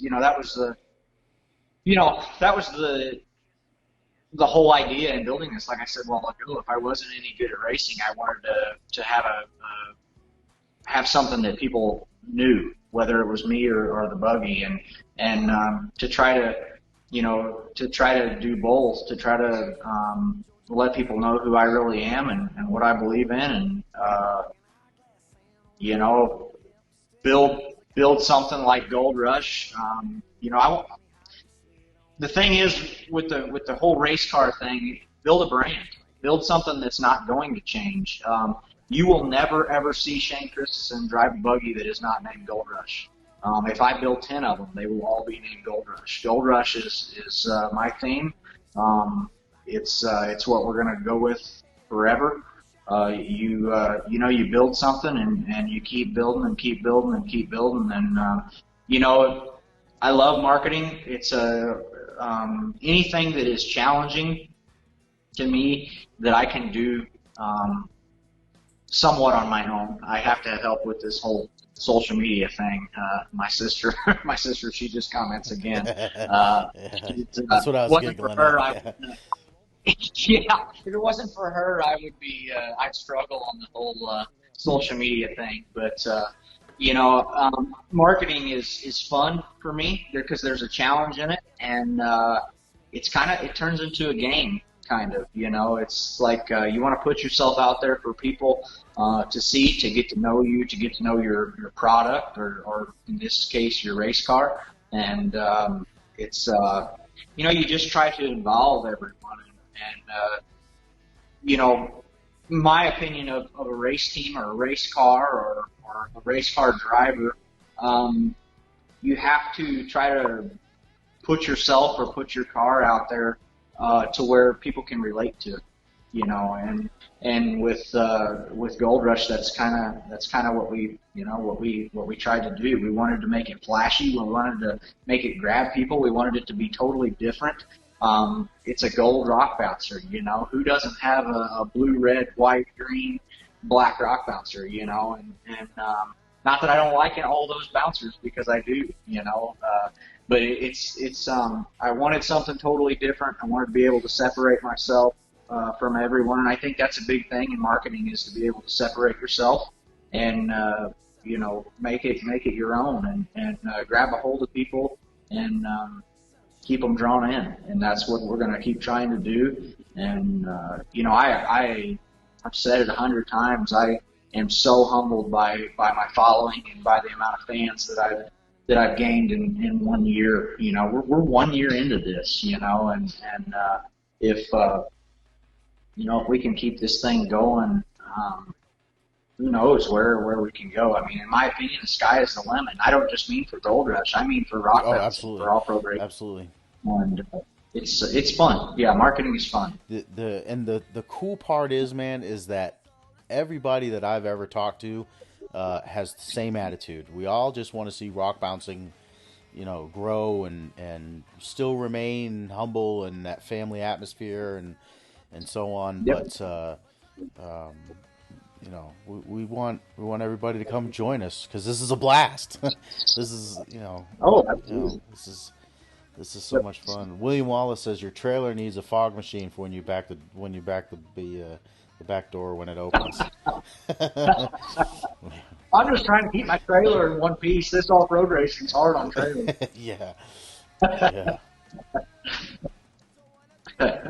This is so we're coming up on the end of the footage here. This is finals.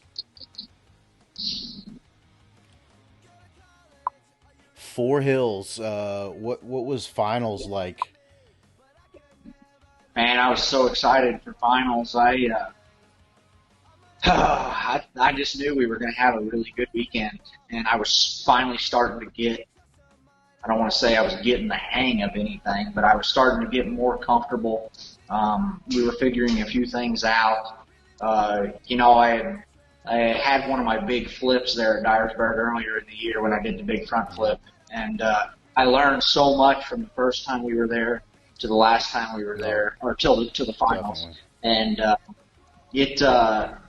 yeah, I mean, I felt like we had a really good shot at being top 5 that weekend, and blew a transmission line off of a transmission cooler, I think on the second hill, and we ended up finishing 3 of the 4 hills and finished all 3 of them respectively, and that's how we finished the season. But my favorite of the entire season. 2 of my favorite moments of the season happened at Dyersburg, so it was really cool to go out on that note. One was when I believe Steven Rogers went right before me. We had to go up Fable Hill, and it was wet. They were running water down it, and he got up there and spun and spun and spun, and had to back up and go again. And as I watched him do that from the start line, I said to myself, I'm not backing up. I don't care. We're going to send this thing to the moon. We're not backing up. And that was pretty wild. I got up there. If anybody hasn't watched that video closely, you got to go watch it. Those 46s turned into 56s, I'm pretty sure, when we clicked second gear. That buggy, there was nothing left. That was 7,000 RPMs in high gear and about 122 mile an hour wheel speed. So we didn't back up. We made it, and it was pretty wild. So ruined a wheel bouncing back and forth in those walls. We smashed a face of a wheel flat and ruined it. But we made that hill in one shot. And then at I believe it was the last hill when Dylan Patton got that picture of the buggy all squirrely. It was all, the suspension's all maxed out one way, and I've got the front and the rear turned, and there's leaves flying and dirt flying up behind me. That is my favorite picture so far of all time of my buggy. It's all wadded up. I've seen it all over the internet. People are using it for their own pictures, and it's pretty awesome. A lot of overseas awesome people too, man. A lot of people overseas use it. Yep. It was a great weekend. So, Let's see. Man, we were so ready for this year, and here we are. I know. I can't. I'm thinking about all of last year. I'm like, I can't wait to get back there and redo this, and we were so ready to come out swinging, and I don't know where I'm set. I think I'm in top 5 in points after 2 races with Southern Rock Racing. I believe I'm in 4th place. So that's kind of cool. Kind of feels good to be in that position. Where are you at in the Arbo standing? Or not the Arbo, but the the world standings. The 5th, I think 5th or 6th, something like that. Yeah, it's all the Perryville Mafia, man. Y'all are,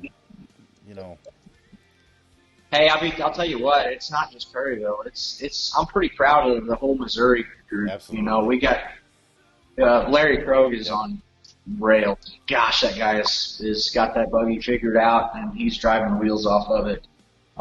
If he can figure out how to keep it upright the rest of the season, once we get rolling again, Larry's going to be really tough. But Larry and Jake Pike, Jeff Roberts and Daniel Heckley and Jay Stords, Matt Schisler.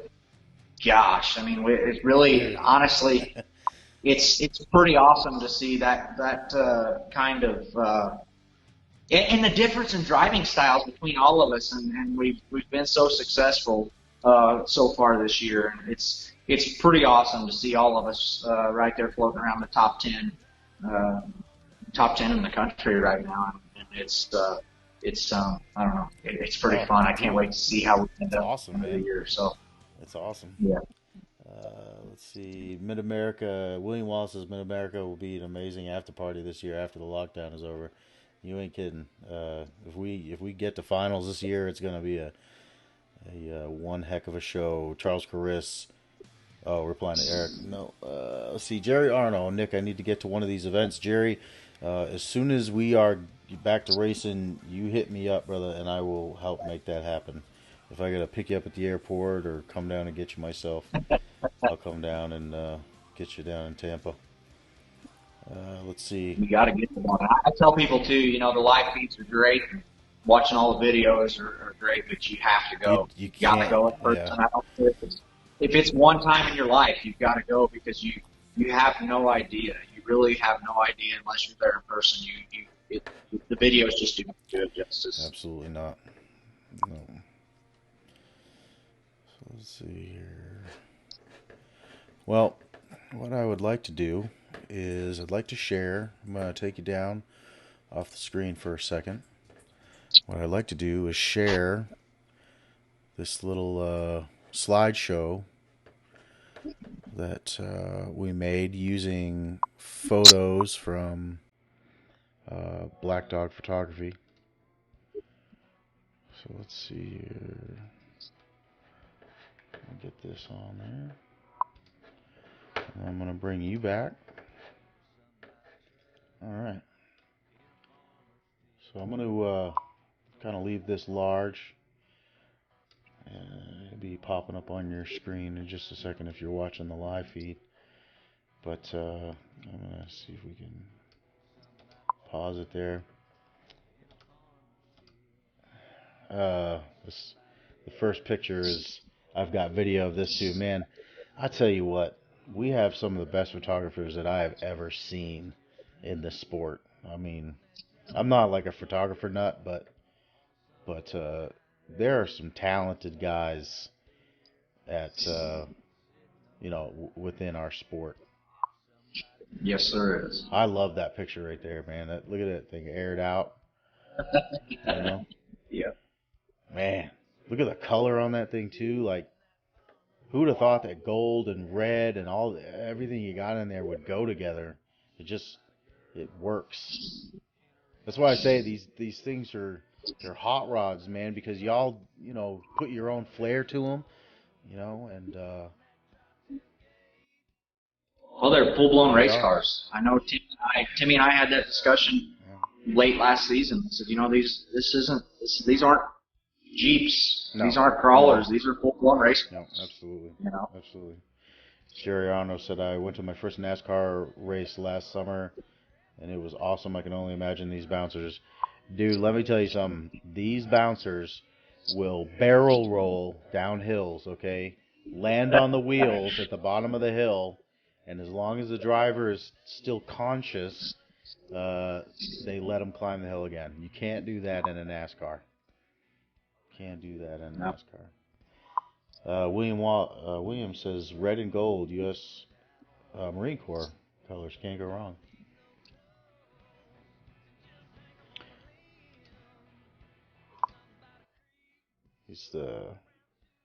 It's a lot more photogenic this year than it was last year.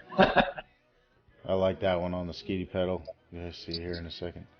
But Jerry, Nick, you know me. I'm not much of an off-road type of person. But damn it, you have me sold. Yeah.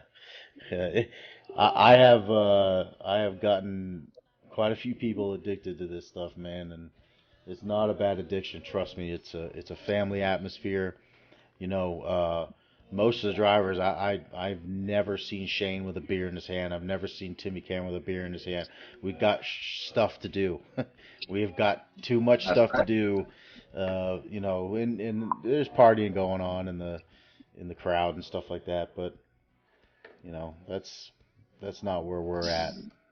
And if you come to one of our races with me, then that's not where you'll be at either. You'll be hanging out with everybody. William Wallace wants to know what transfer case you're running. It's SCS. Straight drive case, right? Yeah. Yep. I like this one. Is this Hill 1 or Hill 2 of Wind Rock? You'll see it here in a second. Twisted up pretty good. Big changes. That's Hill 1. Yeah, big changes in just the tire size and. It just works so good now. That's awesome. I'm so happy with it. Jerry says seems like an expensive hobby. Yeah, it is. It is expensive, Jerry. However, uh, the UTV class is less expensive. You can get a pretty serious race machine for what would you say? Do you ever talk to those guys? And I'm not really a side by side guy, so I don't really know. Man, I don't know. You know, I've looked at building. If you buy everything brand new, and you know, I mean, I don't think it'd be very hard at all to get 50,000 wrapped up in one. But you know, I think you could probably buy one, a very well built machine for in the 25,000 range. You know, it's already proven. Um, you know, it's like anything else. You know, people say, "Oh my God, it's such an expensive hobby," and it's, you know, it's must be nice, and you know, they think that you're loaded because you got a machine like Gold Rush or, you know, like Menace or, you know, any of them, Bad Influence. But you know, it's I don't know. I could have a boat, go to the lake every weekend, and go out to eat 6 nights a week and drink and party all the time, and I don't. This is what I chose to spend my money on and spend the weekends with my family and good people, and it's not a hobby, it's a lifestyle Yep, now. absolutely. And, Amen. it's I don't do this just for, you know, for my own fun. It's something wholesome that I can take my 9-year-old daughter and 2-year-old son, and they can play in the dirt and watch their dad and their Uncle Matt race, and now Hallie, you know, she's got her RC bouncer and she can be a part of it, and it's just I don't know, man. There's a lot more to it than just a hobby that a guy spent a whole bunch of money because he had a bunch to throw away. This is it's a lot deeper than that. It took everything I had to get to this point, and yeah, it was a desire of mine, and I have racing in my blood and in my veins, and I hope that my children grow up and do the same thing. But I didn't do it just for me. I did it for my family, and you know, we love to camp. We love to be outdoors, and we love to be around good people and socialize. And you know what? If that means spending all my money on a rock bouncer and a way to go to and from these races as many weekends out of the year as we can, then that's what we're going to do. Absolutely. Let's see. Eric Me says drinking time is for after the race. I don't drink, but I enjoy hanging out with everybody. Yeah, it is. It is a family atmosphere. William says favorite place to eat on the road when racing. And Cracker Barrel. Yep. Yep. That's I'm a good. I'm a country cooking Oh type yeah, guy, that's a man. good place to. I, That's a good place. I like to either grill my own steaks or stop at Cracker Barrel. So. Bebo says the smaller tires seem to work. Shane, yeah, for sure. Jack, thanks for joining us. William says I got 10,000 in my turd Yoda. Got 10 more to go. Yeah. William Wallace also says that you do it for his viewing enjoyment. Yeah. Yep. Yeah. He says you're very inspiring. You are, Shane. You're inspiring to all of us, man. And you know, I I'm appreciate so that. glad that we are getting to because you know this video is going to be posted on Facebook and it's going to be posted on YouTube as well. And you know, it's forever now. This is forever. So this is history, brother. And Awesome. again, I'm so grateful to have gotten to know you. We got the RC Gold Rush built, um, you know, and worked together on that. And it is an honor to say, you know, you're talking about having multiple conversations with Timmy Cameron and stuff like that. And you know, I am still a fan at heart, you know, and I grew up. I am too. Exactly. You know, I was I was hanging out with Jonathan Wright and Jake Pike, and we were both all of us were still in awe of. We can't believe we're here. We're kind of on top of a knoll overlooking the campground. You got Davis Racing, you know, Timmy Cameron. You got all the trailers lined up, you know, and we're sitting there going, dude, you know, this is crazy, man, you know. crazy. I could walk into Brandon Davis's camp right now and ask him how he's doing and shoot the breeze, and yeah, it's I'm a fan first, and then I do everything else, because I think that's what's going to keep us humble and Oh yeah. keep the sport growing the right way, you know. Yep. Yeah, We're blessed, we man. are. It's We are. to be a part of something that's got so many great people, and it's so much fun, and we can have our family, and it's not just our family that we bring to the races. It's our family that we meet and see at the Yep. races, and it's Yep. we are. They talk about racing family, and I always. I kind of used to laugh about that a little bit when I would hear people say that. I raced motocross and spent a lot of time in the drag racing scene and running around with guys there. They talk about racing family, but it's really not. It's racing cliques. You got three guys that are buddies over here and three guys that are buddies over there, and those two guys hate each other, and those four guys hate each other. I spent a big part of my young adult life racing. Well, in my teenage years, I raced motocross, and there is no family like off-road racing family. Yep. And Amen, brother. it is a blessing to be a part of it. And it's I look forward to as much as we look forward to the races every weekend and going and compete. It's pretty. It's pretty awesome. It's pretty awesome to show up and see Brandon and Cheryl and shake hands with Brandon. Hey, how you doing? And see Bobby and get to hear Bobby say a blessing over all of us before the race. And, Yeah. And now Taylor. Now Taylor's there. That's awesome. I love it. For us. I mean, there's a lot more to what we're doing than just spending a whole bunch of money and going out and thrashing on these things and going uphill every weekend. This in a very short amount of time, it's became a whole lot more than that for me.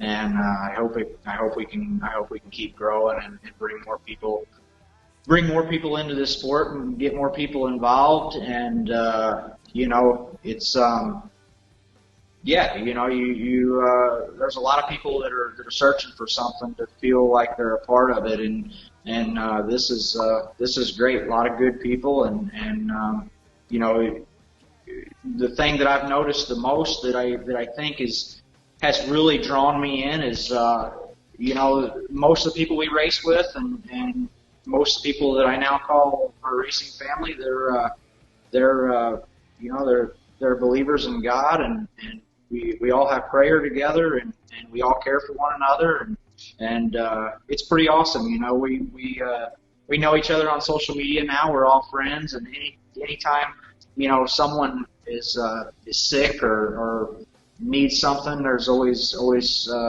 people reaching out to help or sending prayers, and it's it feels genuine, and it's really humbling to be a part of, and it really is a blessing. And I encourage anybody who you don't have to have a rock bouncer or a race rig to be a part of this. Just if you come to one race a year and hang out with us, it's well worth it, and you're going to meet some of the best people, in my opinion, that walk the face of the earth. Yep. So That's absolutely right. it's pretty. Where I was kind of going with the price of the side by side, my next step was the RC class. And for the RC class, I mean, I know that $1,000 may be a lot for some, but you could build a pretty bad buggy for $1,000, for an RC car. You can go out and have a blast for $1,000. You can even have a blast with less than that. But I'm saying you could have a pretty serious machine for $1,000, and you could literally have a gold rush, for $1,000, an RC, version. Definitely join any way you can. And I want generations, man. You look at Bobby Tanner, his kids were involved in it. You look at Big Tim Bacon, his two boys are involved in it. You know, and all families and everybody's always coming. These kids are growing up around it. You know, I love seeing Paul Wolf with his daughter, and you know, just right from like, I mean, months old, dude, bringing her to the races and stuff. So it is absolutely Yep. amazing, and you're absolutely right about everybody coming together. You know, it's like rock bouncer church. You know, it's awesome. It It is. is. It really is. It is. You know, church doesn't have to be inside of a church. Church is wherever we're praising God, man, and I love it. William Wallace says, "Amen." John 3:16. Praise God, brother. Good to hear that on this live feed. Hell yeah, man. We're pumping that out to the masses. Absolutely. Yep.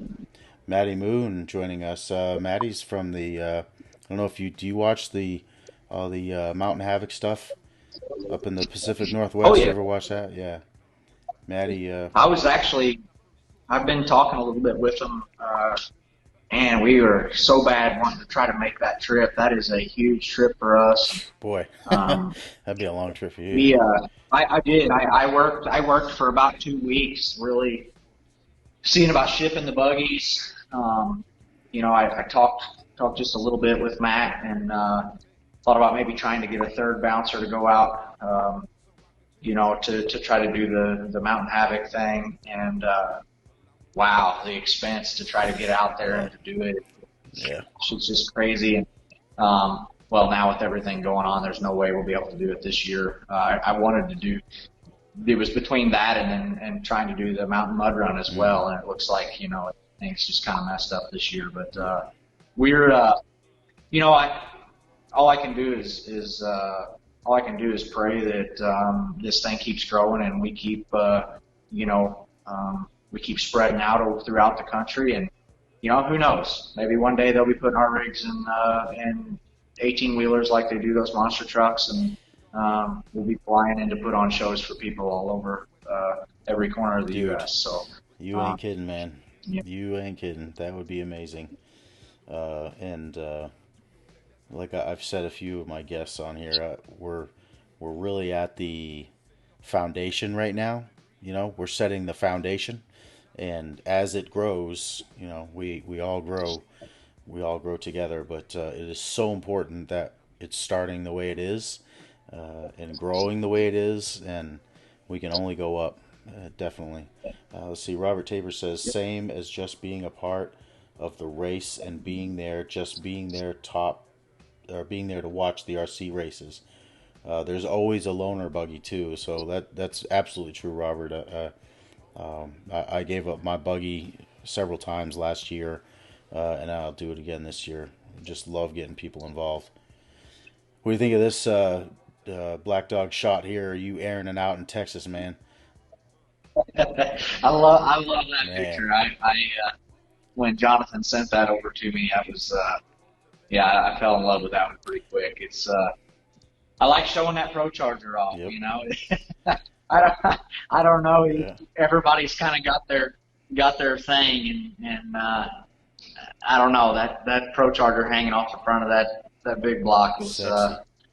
in my opinion, is pretty unique. It's pretty It cool. is So very cool. There's some cool. He's got some cool shots from here in Texas, for sure.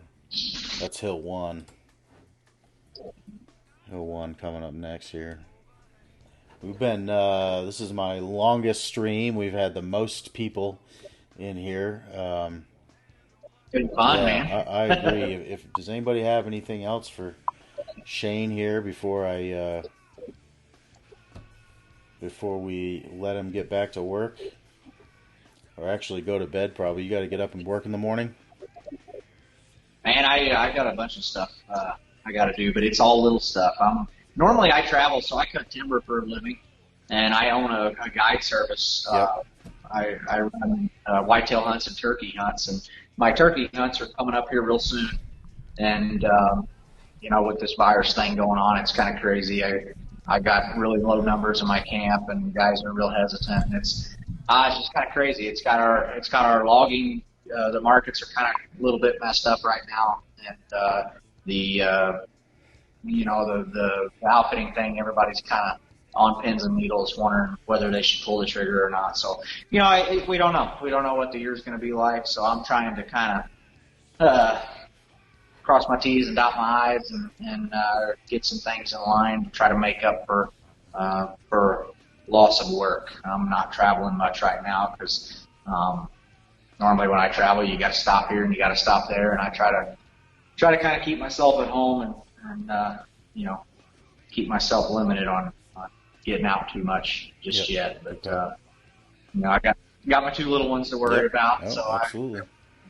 That's right. They're my priority, and my son Hale, he was at 5 days old, had a major open heart surgery. They basically rebuilt his heart at 5 days old, and I'm sure he's the toughest one in the family, and you can't tell anything ever happened to him, but I don't know. It's a deal where I don't want to take a chance at all on having to expose him to anything other than a whole bunch of love. Yeah, absolutely. Absolutely. So we been hanging out at home. Good deal. Jerry Arno, that's a badass pick. Yeah, when he was airing it out down there in Texas, that was that little run up they had was perfect, man. Y'all were sending it. It was awesome. It was awesome. It was a lot of fun. That was probably one of the funnest race courses that I've ran. It was pretty quick. It was fairly short, but it was a lot. A lot of turning. Aaron Felden did an excellent job setting that. Amen. Amen. Bebo says, thanks, Shane. You rock, bud. See you soon. Jake Christisen, thank you for watching. Robert Tabor says, been another great show. Been awesome. Great hanging out and getting to know you a little, Shane. Thank you for your time. Look forward to meeting you someday. Absolutely. Jerry Honor says, thank you, Rob. Says prayers for him. Yes, sir. Thank you. Sir. Bebo, thanks, Nick. Yes, sir. My pleasure. My pleasure. That's what I said. I said this on an episode. We get to know each other in a different way because you all are busy at races, man. Let's be honest, and I'm busy too. So we get to hang out in passing. You know what I'm saying? Or during recovery. Yeah. Recovery time is a good time to get caught up, but. For the most part, like I've told a bunch of people, it's like the circus. The circus rolls into town and it does, 3 or 4 shows a day, and then it packs up and it's gone. Dude, we roll into town. I don't say we. It's all Clyde and his team, but they roll into town Thursday night, set up Friday morning. Or Friday, late morning, early afternoon, they're racing side-by-sides. First thing Saturday morning, we're racing bouncers and side-by-sides. Well, if the side-by-sides are doing the bounty series. And then right.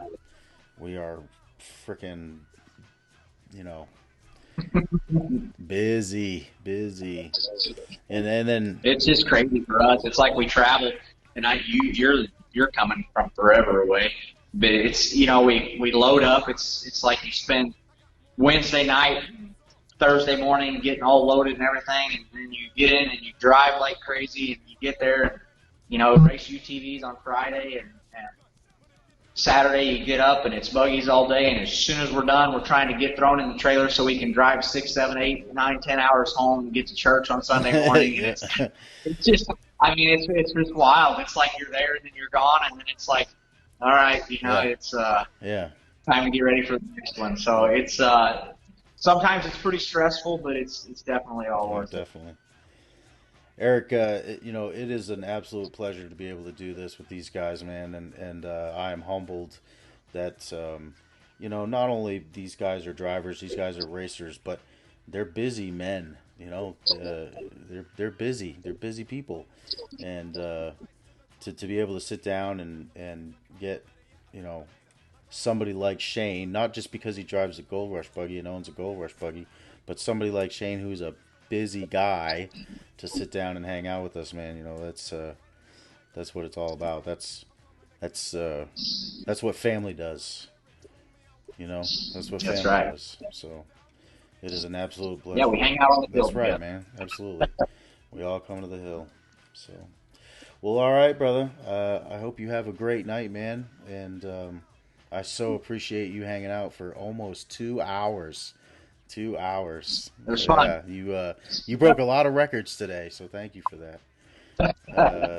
Well, we're going to try to keep breaking records as this season comes Yeah. on. Hey, Once we get rid of all this coronavirus stuff and we can get back to normal and get back to racing, we're ready to rock and roll. So we felt good off the opening part of the season. I have been getting some seat time in Gold Rush with all this downtime. I know I had a little bit of a failure there at Copperhead Off Road for the Outlaw race. We got a bunch of water, and I think I got those problems taken care of, and I have been spending some time in the seat. I feel really, really good, and I am very, very eager to get back out there and get rid of all our little gremlins and find our way towards that top step. that's going to be awesome.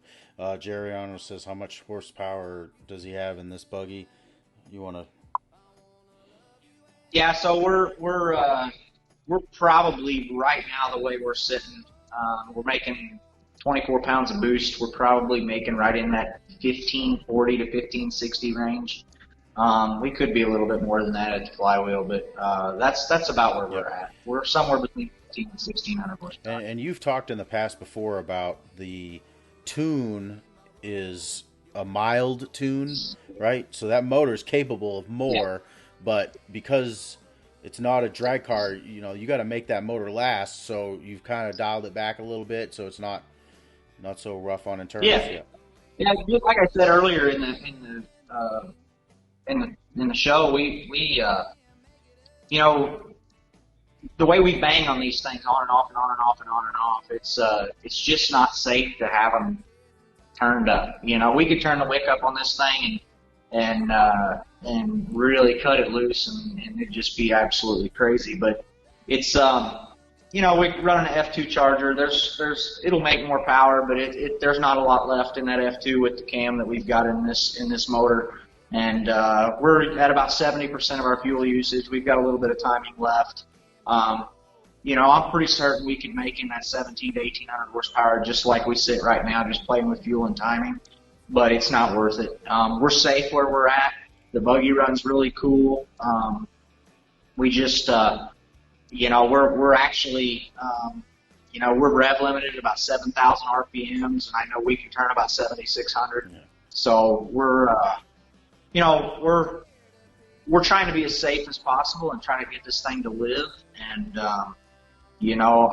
I say it all the time, I'm not when it comes to money, I'm not financially wealthy. And if I would lose this engine completely, that would be the end of the season for me. In the drop of a hat, there's no way that, I could build another one of these engines and get back up in the middle of a race season. So, we got to try to, obviously it's violent like it is, but we got to try to stay as conservative as possible.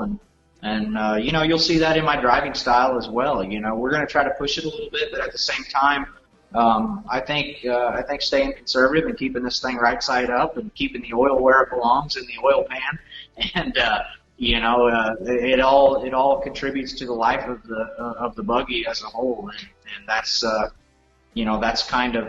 that's kind of how I try to maintain this thing is with the thought process that I can't afford a big failure, not financially or as far as competing in a points series. So we you kind of try to find that fine line where you can push it, but also stay conservative at the same time.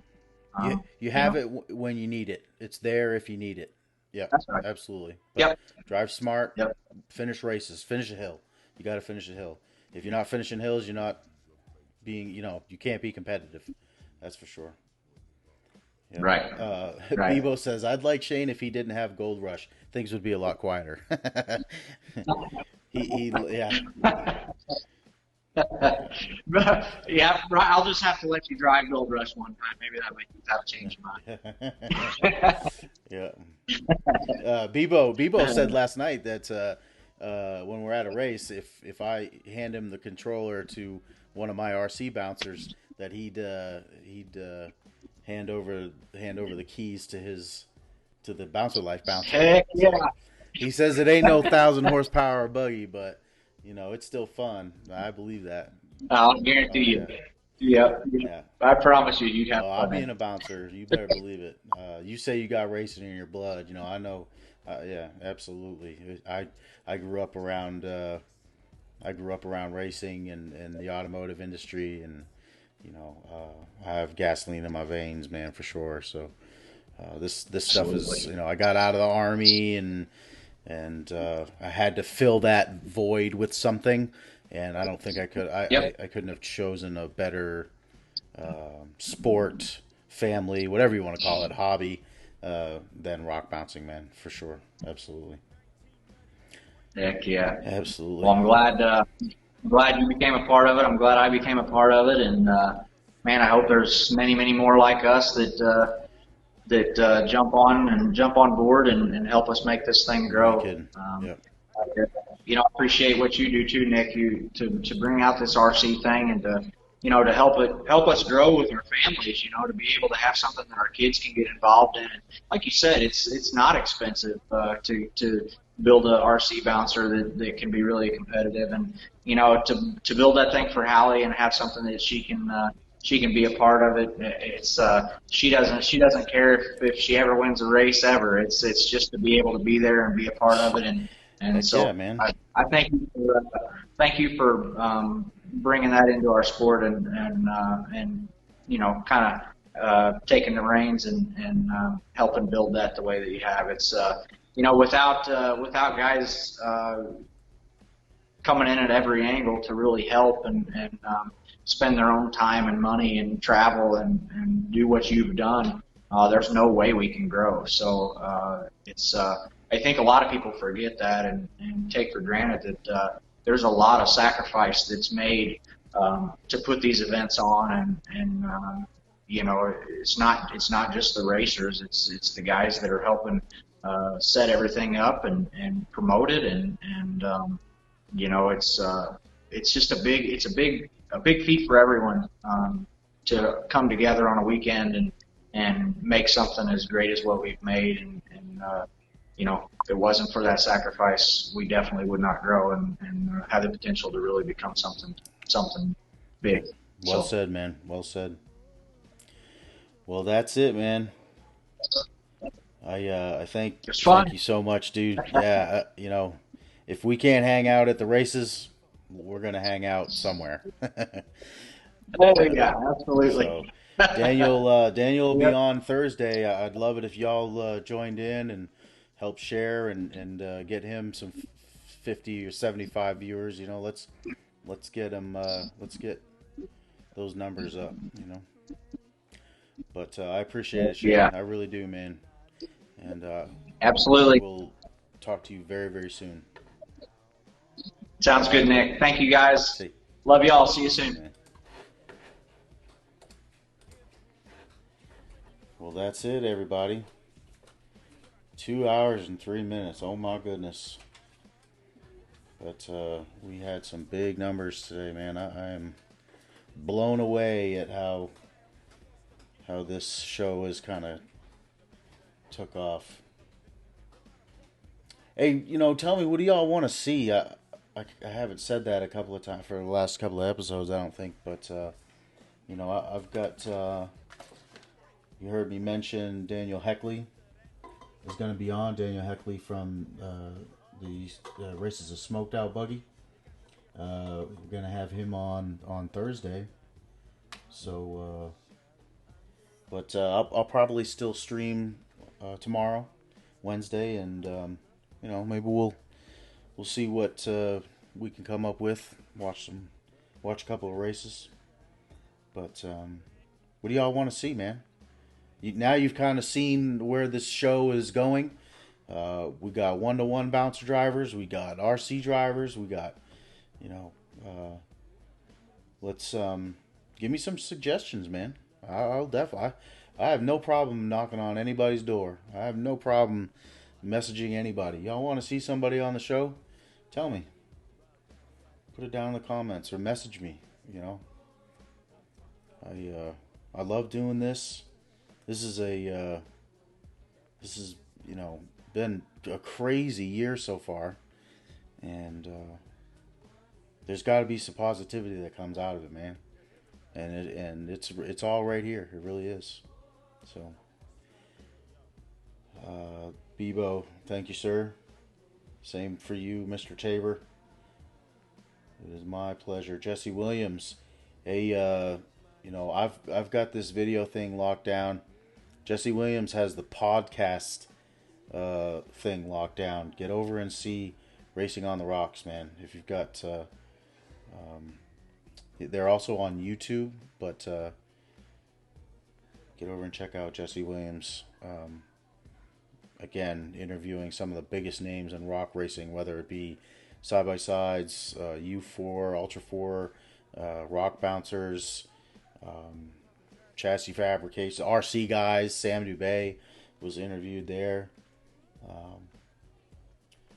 So let's get Scott Goforth, Berkey, or Matt Myrick. Any of those guys make good footage. All right, Eric. I'll hit him up. Scott was hanging out with us last night. I don't think you were there with us. Scott stopped by when Bebo was up. It was Bebo's turn. Jonathan Beck. Hard to keep 20 plus people interested for 2 hours. Kill a job. Yes, sir. Hey, it was a good time, man. Shane's a good dude. He's great for the sport. And we need him. We need him for sure. William Wallace. Yeah, you're up, brother. You'll be up soon. We're going to get you on here. We need to talk about Hill Rod. And get you guys out there because y'all are killing it. Wyatt Wilson, yeah, I agree. Test subject, man. He's a wheel man for sure. Okay, good, Eric. I'm glad. I'm sorry. You guys got to, I've said it before. This is not a professional gig, man. I'm just a dude with a with a computer and a microphone. So I'm not gonna remember everybody that's in there, but that's good, Danny, man. I'm glad that you've been tuning in, dude. Like you said, it's a 2-hour event, man. It's not a lot of people have 2 hours to kill. But again, they'll be available on YouTube. I would like to try to grow that channel, so if y'all could help me out and share that a little bit. Not a lot of people have YouTube accounts and stuff, so it's kind of difficult. I get it, but it's On the Hill with Nick and Friends is the moniker. So definitely share. We got 307 thumbs up. I don't know how many views yet, but I know Bebo was up over 600. The Cash LaCroix episode was up there around 500 or 600. So it's definitely growing fast, man. I appreciate it, Eric. Thank you, sir. Joshua Parrish, that good call. I'm gonna have to write these down. Everybody. Everybody. We go through the whole driver's list, man. We go through the whole driver's list, but no doubt Joshua Parrish is definitely he's a driver for sure, no doubt about it. We need to have an RC Hill build-off. Jonathan, that's not a bad idea, man. We could easily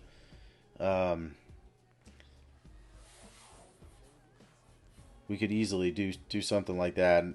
Would we do it like at our home place, or are we all trying to meet up somewhere? Is that what we're doing?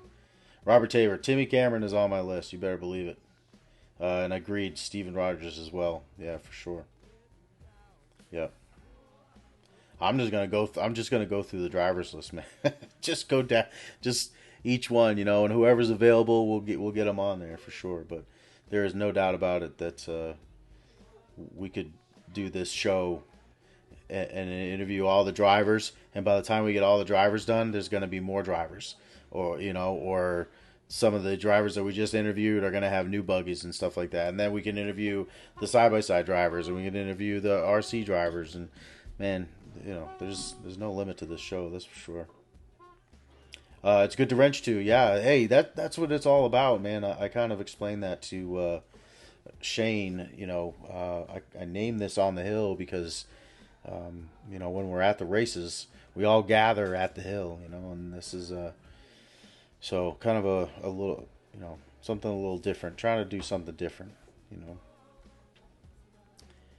That would take some planning. I agree, Jonathan. I know that it could happen. It definitely could happen, but we would all be in charge of our own video editing and all that stuff. So yeah, it might be a little different. You know, maybe at an event like finals or whatever. You know, when we know that we're all gonna be there. That kind of deal. Yeah, absolutely. I would absolutely love to do that. Have a little build off and film it, and it would definitely make for some fun stuff to watch. So, well, all right, guys, I'm gonna sign off. Thank you all so much for those watching the live feed, and then those guys or and gals who are gonna watch this after I sign off here. Thank you guys so much. You guys hit me up anytime. I'm here for y'all, and I would be it would be epic, John. I agree. Thank you guys so much.